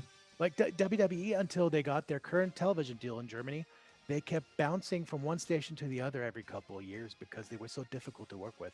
Wow. Only after they opened up a headquarters in Munich and actually staffed it with Germans who could then interface with the television station folks is when they started getting a more constant partner. Because after a while, everybody was fed up with having to deal with the Americans. And it's not because people don't like dealing with Americans. It's because they didn't like dealing with those Americans. You know, we know how wrestling works anywhere in the world. We're going to tell you exactly what to do. And you know what this station said? Go F yourself. One after the other, every couple of years. Amazing. But it took 15, 20 years for them to learn, but they learned eventually. And now they've been on the same station for 7 years. Great partnership. But it took a while to get there. And one of the main reasons is because they were so stubborn in dealing with different countries and different territories. Well, So at least the family came around. Yeah, I totally get your friend. Why he wouldn't want that. All right, moving on. Interview with Jake the Snake Roberts, and we get Jake the Snake Roberts versus Ted DiBiase for the $1 Million Championship. The story of the match is a half a year ago, May '89, DiBiase attacked Jake the Snake. Then 6 months later, Jake the Snake Roberts wants revenge. That leads to him stealing the $1 Million Championship, putting it in his bag with Damien, and DiBiase can't get it. Then throughout this feud, it actually combines with another feud when DiBiase pays off Slick to have the big boss man try to take the belt back. So he gets the bag, he gets the belt, takes his hand, takes it out of the belt, and then Slick says, "Thank you for the money, Mr. DiBiase," and Big Boss Man says, "Wait a minute, what money? I'm an officer of the law. I'm trying to receive stolen property. You took a payoff?" No. He puts the belt back in the bag, turns face, and now DiBiase's mad at the boss man. But that also leads to this match at WrestleMania for the championship. I think I can guess what is Gordon's opinion about this match because of the fact that if I remember correctly, he is not a fan of Jake the Snake Roberts in the ring. So you didn't like this match? Yeah, I again disliked the ending, and I thought that since it's like a blow off to a major feud on a major scale, they would do something better with it, and they didn't. Like Jake and DiBiase, I believe, met at the last year's Survivor Series, and at the Rumble doesn't count, and here, and that's like we're gonna, how should I put this? we kind of gonna mention the feud each and every time, but we don't really care about it, sort of way. I think that the problem with this feud, it underdelivered. I mean, this feud had potential to be even bigger than it was. And the fact that they finished off the match with a non-clean finish really hurt the whole point of this feud. Then, of course, afterwards he chases off Virgil. He has a DDT on DiBiase. He gets the last laugh, but still non-clean finish for a That's title. I mean, come on. It made no sense whatsoever. Like, DiBiase and Jake are two of my favorite wrestlers ever because DiBiase is obvious why, but Jake, I always admired that in the ring, he got the most out of doing the least. Yeah, exactly. And he had a connection with the fans that I think is really hard to duplicate. But this match didn't work for me. I totally agree with you guys. The finish was a complete disaster, especially after they gave it 12 minutes of ring time, Yeah. which was longer than most anything else on the card except for the Hogan Warrior main event. This was the second longest match of the night. And And it did felt this nothing. way. It did nothing. Yeah. I don't know why they left half a year before they went to the next beat of their feud, but even back then I remember not really understanding why this match happened in the first place. I thought it was just a holdover until they could do DiBiase against Bossman. But That's yeah, true. what do I know? Maybe Jake was enjoying his candy at the time and they didn't really know how to get out of the match otherwise. Maybe. That's an I have option. no idea. But it stuck out like a sore thumb. I have to agree with you guys. Basically, that reminds me. I'm following DiBiase on Facebook, and once he had this. Aaron knows what I'm getting at. And once he had this, like, ask me everything about my matches at WrestleMania. So I wrote, how come almost every match you have at WrestleMania ends via DQ or countout? And surprisingly, he replied, and he said, I think he laughed and said, good question, I have no idea. He Well, probably did the $1 million laugh. that's the one. Oh man, I love DiBiase. Well, All I gotta right. mention, I've also received once a birthday greeting from him. Oh, nice. Yeah, a cameo. He was also nice, and he repeated it 3 times because he had the text wrong. So I got basically 3 versions of it, and the perfectionist this man is amazing. Just don't give him any money. Yeah, I try I not- heard I about think his he's got enough financial as it problems is. these days. Wow, what a shame. The whole family. Yeah, him and his family. We get an interview backstage with Slick and Akeem, the African Dream. I love this gimmick, even though it's a much bigger joke on Dusty. Still, it was funny. They're of course having a feud with the Big Boss Man, who turned face. The former Twin Towers. They enter the ring with the whole Akeem's African Dream music, which is Jive Soul Bro, which is awesome. Big Indeed. Bossman shows up. I think maybe I'm mistaken on this, but this could be the first time we actually hear Hard Times. Maybe. And the match is almost 2 minutes. And the funny thing is that Bossman doesn't even enter the ring yet. He gets attacked by Ted DiBiase that just stayed there for a reason. He attacks Big Bossman. He throws him into the ring. Akeem attacks him. The match is less than 2 minutes. And Bossman still wins. Look, I have to say this. First of all, I don't feel Gang or Akeem is built like for longer matches. At this one, it was, I believe, what was the perfect timing for this match. I was very impressed by the way he took the Bossman Slam. Yeah, clean. Completely Yeah. clean. Like nothing, but it worked. I'm okay with this one. I spoke to George Gray, to Akeem, about 6 Oh. months ago on Facebook about this match. Mhm. He said it was one of his favorite matches of his career because Oh. it was short, it was sweet, it was action bell to bell, and he was back in catering in 10 minutes. I gotta say the honesty is fantastic. That is awesome. But I'll never forget my disappointment that he came back at WrestleMania 17 as the one-man gang and not the Akeem African Dream because he couldn't get the attire because he already lost too much weight. Yeah. And I want to say, even back in 2001, that gimmick was probably not compatible with culture anymore. Because Yeah, but it's like the comedy battle royal, and people I believe Yeah. won't treat it as serious as yeah, you know. what I want to say is, I always loved him as the one man gang, but when he was a Keem, you could really see his humorous side a lot. Exactly. Yeah, You could tell he was not taking it seriously and having it up just to have fun in there to get people to crack up. That's one thing, by the way, that Bossman said Akeem always tried to do. That whenever they did a promo together, that he wanted to be as ridiculous as possible to crack up Bossman and to crack up Slick, so they had to redo the interview over and over. Oh, he said something in the interview. He said there are two things that are certain in life, something about dogs, and the other one was cops. There are always cops who always take the bribes. Something like that. That was also a funny line. We get Sean Mooney showing us the whole venue of the Sky Dome when he sees Mary Tyler Moore in the front row. And I always hate this spot because they interview them like this is an actual sport and they're asking them, what do you think about the event? Oh, it's great. The whole show and the wrestlers and Elvis, Honky Tonk Man. Yeah, I'm great.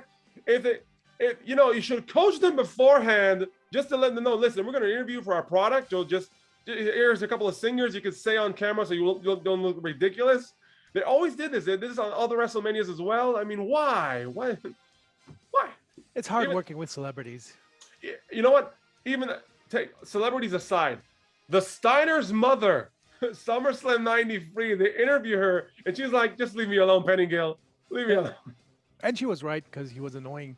Yeah, I mean, the only person I can remember who always really got into it, like really was passionate about doing a good job, was Bob Uecker. yeah, exactly, Back in the day. exactly. He was perfect because he really and Pete Rose later, And because he Pete really Rose. loved it. Exactly, because they're attached to the product and they know exactly what the hell's going on. If they're not, don't interview them. Just mention them on camera, and that's it. well, the only thing I have to say is that she instantly reminded me of the Mary Tyler Moore show and the Dick Van Dyke show. She was great in both. Great shows. That's it. And you switched off WrestleMania to watch Dick Van Dyke and the Mary Tyler Moore show, right? No. I went to see One Step Beyond. All right, we get a concert sort of the Honky Tonk Man and Greg Diamond Valentine with two Suzy Q's. I don't remember their names, and of course they're coming in the pink Cadillac, driven by Diamond Dallas Page, because that's his Cadillac. That's the reason he got the gig. And this was horrendous. This was horrible. I mean, Honky Tonk Man, for a gimmick his whole gimmick is a musician, he's completely out of tune. He couldn't carry a tune if it had handles on it, and that is a lyric from his own theme song. It was horrible. And then a couple of minutes later, like hours for me, they see a couple of vendors in the like near the ringside, and then he just yells, "Look, it's Luke and Butch the Bushwhackers!" And what a reveal! Nobody cares. Yeah, nobody cares. No one cares. They run off of there. And the Bushwhackers stay in the ring, play their music, they break guitars, and that's it. No one cared for this. No one. This fell flat.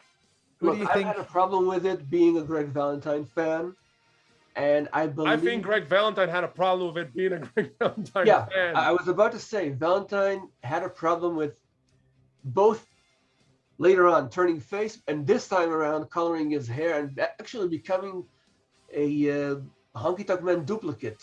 Yeah. And then Honky hammed it up with the Bushwhackers announcement, which almost led nowhere. I think it led to something on TV sort of feud, but that's it. Nothing beyond. Well, Greg Valentine obviously didn't really care for that gimmick to the point where he refused to do it. But then they came back and said, "Hey, if you're going to color your hair, here's a new contract for another 2 years, $260,000 per year." He became really interested in coloring his hair right away. But he said in an interview I saw many years ago that the money was fine, and it kind of motivated him for about 10 seconds. But then he got in the ring at WrestleMania and remembered that he's Greg Valentine, and he really shouldn't be doing this. And he was right. Yeah. Luckily for him, Honky Tonk Man left the Federation a couple of months later, so he reverted back to being Greg the Hammer Valentine and becoming a face, which never worked. that is Yeah. about as smart as having Ricky the Dragon Steamboat become a heel. Never There are works. some people in wrestling that you don't turn either way. I mean, like I said, Steamboat is always a face. Valentine is always a heel. Dusty Rhodes, he had the heel time in WCW when he was in NWO, and I'm Yeah, like, that was that was preposterous. weird. Let's forget this ever happened. Yeah, please. this never happened. Or take Tito Santana. Imagine him being a dastardly heel.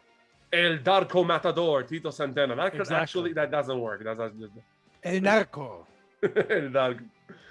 The next matchup before the main event, we still have another match. Rick Rude taking on Jimmy Snuka. And just one thing, I said it like many times before in Hebrew. I'm going to say it in English.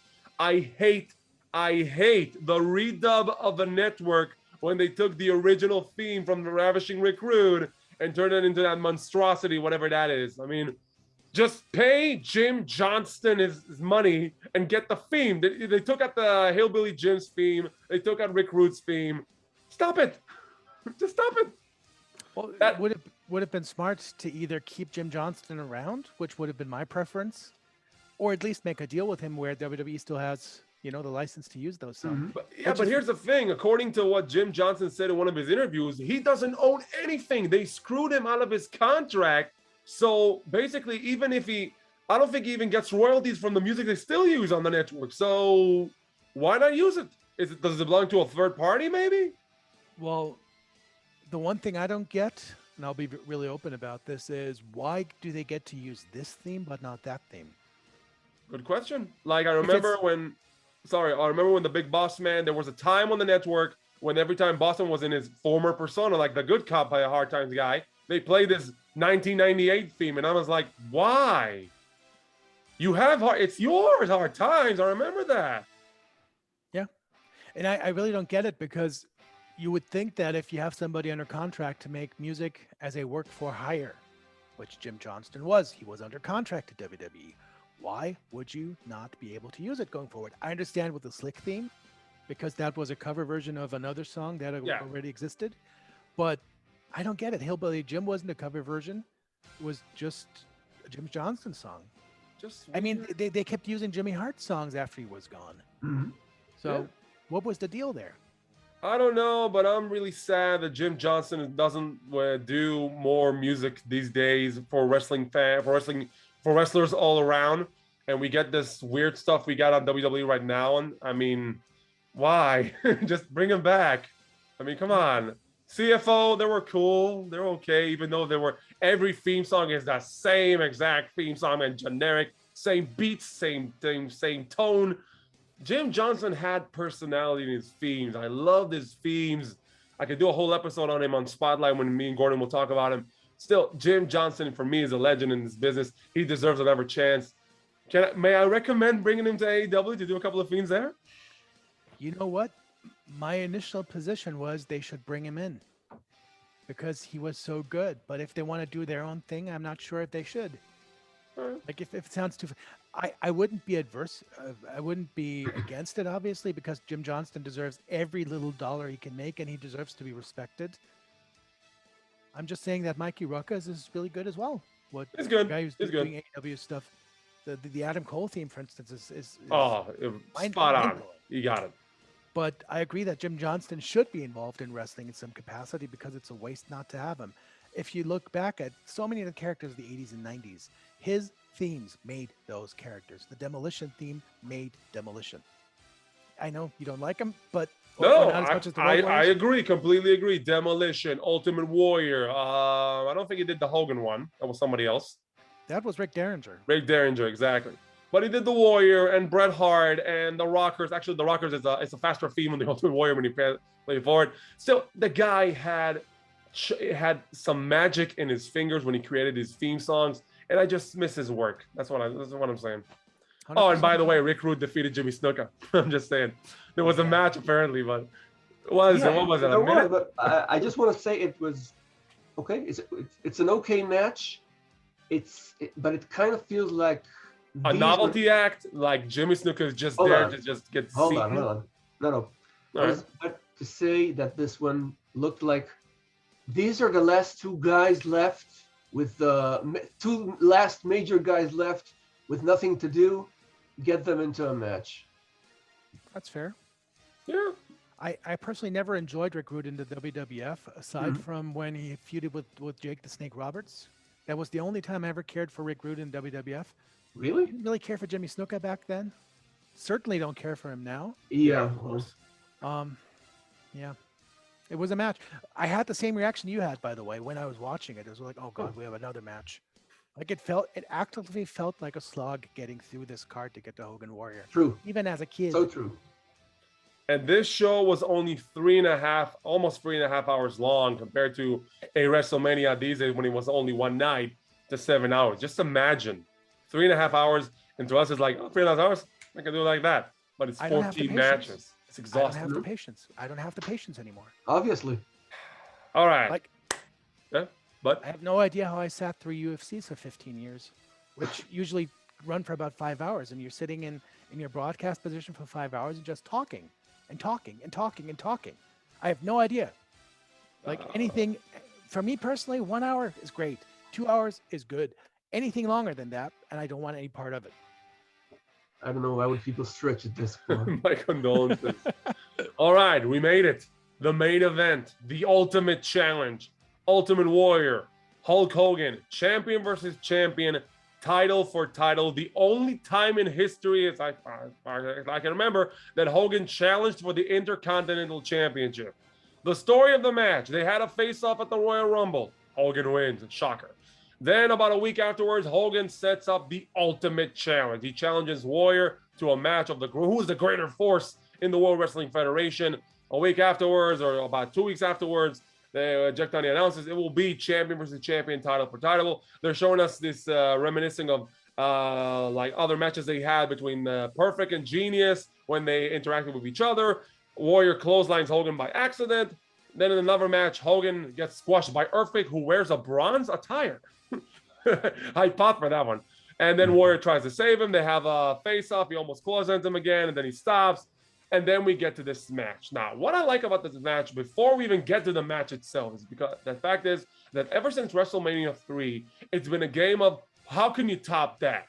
I mean, WrestleMania 3 was, up until that point, the biggest main event attraction that could actually orchestrate between Andre and Hogan. No bigger names in the company could have been built up to that point. They had the tournament on WrestleMania 4, which made sense. Also another moneymaker. Then the year after, the explosion of the Mega Powers. So how do you top that? So the thought process of having a face versus face main event between two of the most popular superstars on that era, facing each other in a champion versus champion match, title for title, in a passing of the torch, if you will. A stroke of genius, in my opinion. Your thoughts? One of the most memorable matches I've ever seen. Mm-hmm. Probably Warrior's best match or second best match I've ever seen. And like I said, when it first took place, I was mesmerized for months going in.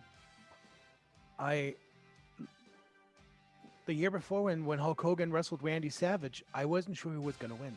But I felt that Hogan was probably going to win because it's Hulk Hogan. Mm-hmm. But this was the first time I went into a match not knowing who was going to take the title. And I couldn't believe that Hulk Hogan would be losing. I couldn't believe that Ultimate Warrior would be losing. So it kind of kept my suspense the entire time, which is surprising because both guys are not exactly on the top of my list of favorite wrestlers ever. They'd probably be closer to the bottom of that list. But it just worked. It just worked. They had a great match. Both guys looked really strong, and they had a clean finish in the end. What more can you want? Yeah, clean finish. We're going to talk about that later. Gordon, your thoughts about the match? It was two, I don't want to say mega powers, but two superpowers. Thank you, Dusty and Nikita, for coining this one. Two superpowers colliding. Look, I've watched this match on the tape you've mentioned back then of the history of WrestleMania, and I couldn't see WrestleMania end with Hogan being the Intercontinental Champion. It's the lesser title, and it just won't, it doesn't fit. So eventually, what you've got is Warrior as champion. I believe Hogan was very dissatisfied with the end result, um, and kept predicting Warrior will fail. So said Hogan, and basically, it's, as you said, another memorable match, which is somewhat better than the memorable match they'll have on WCW 8 years later, which is memorable for a different reason altogether. But this was the kind of match you're hooked on. It had no great wrestling in it, but great presence of both men, both stars. On that, I will have to disagree with you because I thought that this was also a good wrestling match. It had wrestling holds. Hogan did a small package, but like you said, Warrior wasn't a great wrestler in the ring. He was a striker. He was a powerhouse kind of guy. He never had really good or great matches in wrestling. In my recollection, if I go back through my memory bank, he had only two. One of them was Randy Savage versus Warrior at WrestleMania VII. Not the rematch at SummerSlam, that was a little bit lesser. And this was the second one. This match was a good match. This was a good main event. The crowd was split, maybe 60-40 to Hogan. Because here's the thing. They keep saying that the crowd was split, but Edge said in a testament in an interview about him being in the audience saying people wanted Hogan to win. People were more into Hogan than the Warrior. I don't know if it's that really true, or they're trying to sell us on the whole concept, but when looking at the event through the network, when hopefully they're not editing that crown sound, it does seem like a split decision between Warrior fans and Hogan fans. And the match is really good. The ending came when Hogan tried to do the whole leg drop thing. He misses at the last second. Warrior squashes him with the ultimate splash. 1, 2, 3, and right in the free, Hogan does the kick out. He couldn't stay. He couldn't stay for free. He had to weasel out just to look a little bit more strong. But it actually worked really well because it worked in the total outcome of the match. Then afterward, Hogan takes the belt, digested. He comes into the ring, gives the belt to Warrior, passing of the torch. Now, after the match, he of course goes backstage. I heard an interview with him, a snip of an interview of him about a couple of months ago. I don't believe a word of it, but he claims that he told Vince, first of all, the truth that Warrior will not sell, he will not be the top guy. Second was, what if I turn heel now? What if I go back there and attack Warrior? I don't believe that for a minute. Okay, I don't believe it for a minute. He actually said it, but he tried to pitch the idea. He pitched trying to become a heel after the match. Come on. I'm sorry, I wouldn't believe Hogan if he said that grass is green. It's not green. It's brown if you dry it. Don't even start. So yeah, I thought this was a good main event, a good passing of the torch. The outcome of this was that Warrior was to relinquish the Intercontinental Championship because apparently there was a law that you couldn't hold two championships simultaneously, which I don't believe was actually right, but you know. Well, WWF President Jack Tunney probably made that law, considering he's based in Toronto. Of course. Yeah. But by the way, if I may, sure. There's one reason why I don't buy that Hogan wanted to turn heel after that match. Only one? Well, okay. Well, there's one concrete one, because when the steroids scandal happened, I know that Vince pitched to him that he should turn heel when he came back, because he couldn't stay a babyface, and Hogan said that he was never going to turn heel. So, and that's established fact. So if he thought that a year or two later, why would he have proposed to turn heel after WrestleMania VI? Exactly. And you can't argue with facts. So Unless you're faking them. Unless you're faking. So that was WrestleMania 6 in our longest podcast today. This thing went on to over 2 hours, but I enjoyed every minute of it. So as we do in our own podcast, after we end each review, we give a score between 1 to 10, and even a 0 if the show was a complete catastrophe. And Oliver, you're our special guest for today. What is your score for WrestleMania 6? My personal score would have been around an 8, because it was memorable, because it had a couple of really good matches that I enjoy and still remember to this day. But I felt that overall the card was meaningless. except for those very few matches, and that's why I can't give it a full check mark of 10 or even a 9. There was too much filler. There were too many matches that were rushed, but the matches that did count were really, really good. And again, you're never going to forget that Hogan Warrior match. So I'll stick with an 8. All right. What about you guys? Gordon, what is your score for this event? I'm dying to hear this. Basically, I'd be less generous than Oliver was. Of course. Because basically it had the atmosphere. It had good matches mostly. It had too much matches as we talked about. So all in all, I give it a 7. Wow. You gave it a 7. Wow. That's high. I thought it would give it a 4, maybe a 3. You Okay, can't maybe. spread out the 4s too thinly.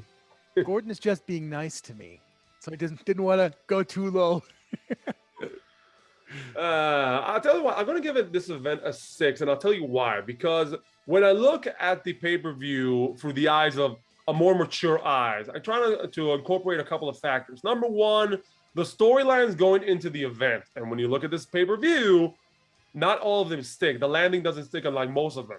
Only the main event sticks. When you look at the major feuds like Jake Roberts and DiBiase, bad landing. Akeem Bossman, very short match, even though it was entertaining. Brutus Beefcake and Perfect. Also, very, very like bad landings on the ending and culminating feuds. And you look at the majority of the card, it's almost most of it's filler matches. So, but you got to take into account, but that was the era back then that you had a lot of pay-per-views with filler matches. So the bottom line is, did I enjoy the pay-per-view or did I not enjoy the pay-per-view? I did enjoy the pay-per-view. I thought it was enjoyable. It was fun. It had a couple of good jokes, good zingers. And overall, I think a 6 out of 10 is a very decent score to give it. So that's my opinion. I'm going along with that. If any of you ever wonder what is my method of scoring events, this is it. This is basically it. Like, you're looking at it rationally.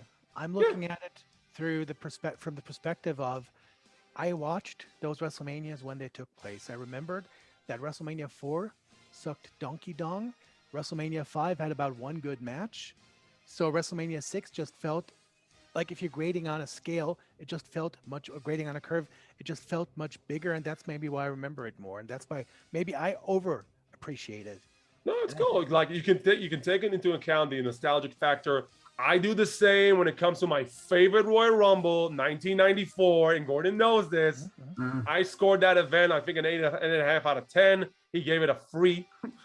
Okay, 3 or that 4 is was still it? a 4 maybe. That is my favorite Rumble. I don't care if people hate it. I love that Royal Rumble. I thought it was the best Rumble of all time, in my opinion. So I can understand the nostalgic factor that also comes to mind to certain events. So that is it. So that is our review. Now we would like to hear from you. Let us know in the comments below. Do you agree or disagree with our score? What did you think about WrestleMania 6 in less than 2 hours? We would love to read your comments down below. And also, if you want to stay notified when we're uploading these videos, hit a like, subscribe to our channel, hit that bell notification button. We'll see you next time on another Clothesline review. And also follow us on our podcast on Podbean, Spotify, Google Podcasts, Audio, Audible, and so much more. Thank you for watching. Thank you for listening. Hope you enjoyed this, and we'll see you next time.